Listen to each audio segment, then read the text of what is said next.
जय गुरुदेव। भजन को आगे रखो। बाबा जय गुरुदेव जी ने सत्संग सुनाते हुए कहा कि एक महात्मा जो किसी जंगल के बीच पहाड़ी पर रहते थे।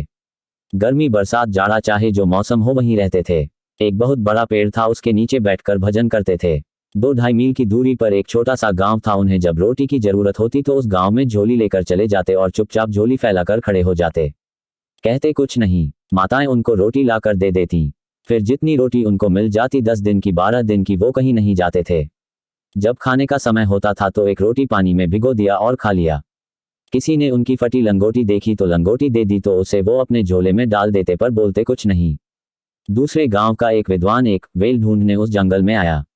ढूंढते ढूंढते वहां पहुंचा जहां महात्मा जी बैठे हुए थे। उसने देखा कि महात्मा बैठे हैं, कभी आंख खोलते हैं कभी बंद करते हैं, पर बोलते कुछ नहीं है। वो अपने गांव में गया और गांव वालों से पूछा कि तुमको मालूम है कि उधर कोई महात्मा रहते हैं? गांव वालों ने कहा कि नहीं। उसने कहा कि चलो हम तुमको दिखाते हैं। गांव के कुछ लोगों को लेकर वह महात्मा जी के पास आया। सबने दर्शन किया पर वो चुप बैठे रहे। अब गांव के लोग आते, चुपचाप दर्शन करते और चले जाते। कुछ दिन बाद महात्मा जी पेड़ के नीचे से हटकर खुले मैदान में आकर बैठ गए। गांव वाले आए, उन्होंने देखा कि महात्मा जी मैदान में बैठे हैं। महात्मा जी ने कहा कि बस आप लोग मुझे दर्शन देते रहिए, फिर चुप हो गए। गांव वालों ने नियम बना लिया, वो रोज आते, उनके लिए रोटी लाते, दर्शन करते और चले जाते। गांव वालों को यह नहीं मालूम होता था कि महात्मा जी कब किधर से पहाड़ी से आकर जंगल में बैठ जाते हैं। उन लोगों ने उनके लिए एक झोंपड़ी बना दी। अब देखो मालिक की लीला कैसे होती है। गांव वाले समय से आकर बैठ जाते थे, वो भी चुप, गांव वाले भी चुप। दर्शन किया और चले जाते। एक दिन गांव वालों के साथ एक बातूनी आदमी आ गया। उसने देखा कि महात्मा जी बिल्कुल मौन है तो वह कहने लगा कि यह गूंगा है, बोल नहीं सकता, इसलिए मौनी बाबा बना है। सबने उसको समझाया कि चुपचाप बैठो। वह थोड़ी देर बैठा और उठकर चला गया, लेकिन वह रोज आने लगा।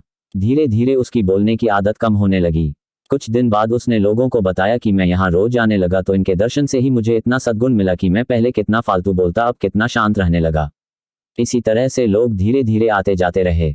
एक दिन महात्मा जी ने पूछा कि आप लोग भजन करोगे? गांव वालों ने कहा कि हाँ, तो उन्होंने कहा कि ठीक है, रोज आते जाते रहो। कुछ दिन बाद फिर पूछा कि आप लोग रोज भजन करोगे? नागा तो नहीं करोगे? गांव वालों ने कहा कि नहीं, हम रोज भजन करेंगे, छोड़ेंगे नहीं। उन्होंने कहा कि ठीक, आते जाते रहो। इस तरह से आते जाते दर्शन लेते देते चुपचाप उन्होंने गांव वालों के अंदर भजन करने की इच्छा जगा दिया। जब उन्होंने देखा कि अब ये लोग भजन करेंगे तब रास्ता बता दिया।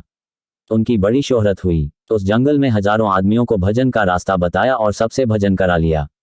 तो कहने का ये है कि महात्मा तो चुप रहकर भी आपको सब कुछ सिखा देंगे, पर आप में रहनी और गहनी होनी चाहिए। चुप्पी साधना बहुत जरूरी है। महात्माओं ने चुप रहकर भी जीवों को बहुत जगाया और बहुत सिखाया। अपने हाथ से, अपने भाव से वो लोगों को बहुत कुछ सिखा देते हैं। जो माताएं महात्मा जी को रोटी देने की प्रतीक्षा करती थी, उनके गांव के लोगों ने कहा कि अरे माताओं, तुम भी जाकर उनसे भजन का रास्ता ले आओ। वो भी आने लगी। महात्मा जी ने उनको भी भजन का रास्ता बताया। वो भजन में लग गई। माताएं रोटी तो देती थी पर निष्काम भाव से, किसी इच्छा को लेकर नहीं। निष्काम सेवा फलीभूत होती है। अब तो महात्माओं ने सबको भजन करने की छूट दे दी। पहले के युगों में स्त्रियों को और छोटी जातियों के लोगों को भजन करने का अधिकार नहीं था। अब सबको समान अधिकार है भजन करने का। तब भी तुम भजन न करो तो ये तुम्हारी बात। महात्मा क्या कर सकते हैं? आप देखिए, हर जाति में, हर समाज में संत महापुरुष आए। उनका एक ही लक्ष्य था, जीवों को जगाना और भजन करना। तो आप भी अपना लक्ष्य भजन का बनाओ।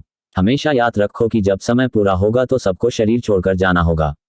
यहाँ बचेगा कोई नहीं, इसलिए उतना ही कर्म करो। शरीर पालन के लिए, बाल बच्चों की सेवा के लिए, आए गए के आदर सत्कार के लिए। बाकी ये है कि असली लक्ष्य अपना भजन का रखो। भजन को आगे रखोगे तो काम कर लोगे। अगर भजन को पीछे रखा, दुनिया आगे रही तो धोखा खा जाओगे। तुम्हारे शरीर की रक्षा के लिए भोग तुम्हारे प्रारब्ध में रखा है, वह मिलेगा। अब तुम अच्छा कर्म करो या बुरा कर्म करो, वह तुम्हारे दुख सुख का कारण बनेगा। तुम चाहते हो कि भजन करें, मालिक का दर्शन दीदार करें, तो महापुरुषों की बात तो सुनो कि वो क्या कहते हैं। वो कहते हैं कि वह मालिक प्रेम से मिलेगा, गाली गलौज से नहीं मिलेगा, हठ धर्मी से नहीं मिलेगा। जब मिलेगा तो प्रेम करने से मिलेगा। प्रेम किससे करना है? जो मालिक के प्रेमी हैं, मालिक से मिले हुए हैं, उनसे प्रेम करो, उनका दृढ़ विश्वास करो। अगर तुम चाहते हो कि दिव्य आंख से तुम दर्शन करो तो गुरु की सेवा करो, उनका दर्शन करो कि गुरु सच्चा और पूरा है, और उनका विश्वास करो, जो बताएं, जो आदेश दें वह करो। प्रेम के साथ सभी चीजें मिल जाएंगी। दर्शन नहीं करोगे, वचन नहीं सुनोगे, प्रेम नहीं होगा तो वो मालिक भी नहीं मिलेगा। इसलिए दर्शन करना और वचन सुनना सबसे पहला काम। आप महापुरुषों के पास जाते हो तो प्रभु की चाह तो करते नहीं हो। बस यही कि हमारा ये काम हो जाए, धन मिल जाए, मकान मिल जाए, बच्चे आराम से रहें। जिनके पास सब कुछ है उनसे मैंने पूछा कि आपको तो कोई तकलीफ नहीं, आपके पास तो सब कुछ है, आप बड़े आराम से हो, तो उनका भी रोना है, उन्हें भी दुख है। यह आपका आवा घड़ा, यह मनुष्य शरीर तकली की तरह है, घुमाते रहो डोरी खींचती जाएगी। कभी पाप किया कभी पुण्य किया, वह सब आपको भोगना पड़ेगा। आप अपनी रहनी बना लो, अपने को सुधार लो, तो भजन साधन का रास्ता बहुत सहज और आसान है। आप रहनी नहीं बनाते हो, इसलिए यह मुश्किल है। जय गुरुदेव।